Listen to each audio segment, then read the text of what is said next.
আসসালামু আলাইকুম, আমি ইফতেখার রিয়াদ, ফাউন্ডার ইনোভেশন 360। আজকে তাদের জন্য আসলে আমরা ভিডিওটা করেছি যারা নিজেরা চান নিজের রুমটাকে রিনোভেট করতে। তিনটা জায়গায় যদি আপনি কাজ করতে পারেন তাহলে আপনি আপনার রুমকে এস্থেটিক ফিল বা প্রিমিয়াম লুকে নিয়ে আসতে পারবেন আশা করি। এই তিনটা জায়গার মধ্যে হচ্ছে, প্রথম হচ্ছে লাইটিং, সেকেন্ড হচ্ছে কার্টিং, থার্ড হচ্ছে টেক্সচার ওয়াল বা ফিচার ওয়াল বলতে পারেন।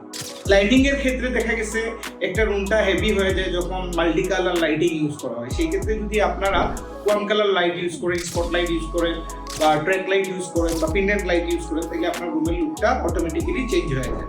সেকেন্ড হচ্ছে একটা রুমকে বড় দেখানোর জন্য বা সুন্দর দেখানোর জন্য আপনি লং কার্টেন ইউজ করতে পারেন।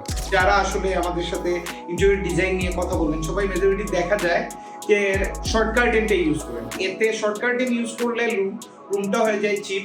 সো এই ক্ষেত্রে যদি আপনি আপনার রুমকে এস্থেটিক বা প্রিমিয়াম ফিল দিতে চান, তাহলে লং কার্টেনটা ইউজ করলে আপনার রুমের ফিলটা এস্থেটিক হয়ে যাবে বা প্রিমিয়াম হয়ে যাবে। তার যে ব্যাপারটা হচ্ছে, আমরা একটা রুমকে ফুটানোর জন্য বা একটা জায়গাকে, একটা স্পেসকে ফুটানোর জন্য আমরা যেটা করে থাকি সচরাচর ফিচার ওয়াল করে থাকি।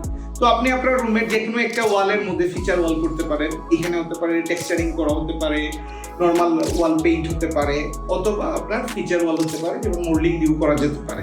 তো এই তিনটে জিনিস যদি আপনি অ্যালাইন করতে পারেন, আশা করি কম খরচের মধ্যে রুমের লুকটা চেঞ্জ হয়ে একটা এস্থেটিক ভিউতে চলে আসবে বা প্রিমিয়াম ফিলে চলে আসবে। এই ধরনের টিপস পেতে চাইলে আমাদের পেজে ফলো রাখুন। ভালো থাকবেন, সুস্থ থাকবেন। আসসালামু আলাইকুম।